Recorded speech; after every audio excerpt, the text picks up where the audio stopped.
Hello hi guys, உங்கள் நசீர். என்ன விஷயம் அப்படின்னு பார்த்தீங்கன்னா, பொலிட்டிக்கல் பற்றி தான் பேச போகிறேன். ஸோ விஜய் ரசிகராக இருக்கலாம், யாருக்கெல்லாம் கோவம் வரும் நான் இப்படி பேசுகிறதுனால. ஸோ ஐ டோன்ட் நோ, அதை பற்றி எனக்கு கவலை இல்லை.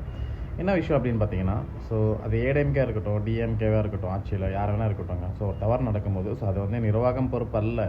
சரியா? ஒரு விஷயம் நல்லா புரிஞ்சுக்கிங்க. சரிங்களா? நிர்வாகத்தில் இருக்கும்போது இப்போ இப்படி பண்ணிட்டு வா அப்படின்னு யாரும் சொல்ல மாட்டாங்க. அது யார் வேணும், உங்கள் கட்சியாக இருந்தாலும் சரி. ஓகேவா?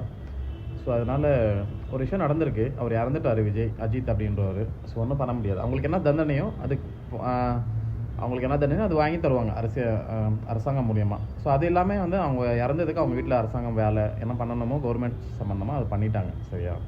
ஸோ அது வந்து அரசாங்கம் தான். யாரோ எவனோ எவனோ பண்ணுற தப்புக்கு அரசாங்கம் பொறுப்பு அல்ல. விஷயம் அதை நீங்கள் புரிஞ்சுக்கிங்க.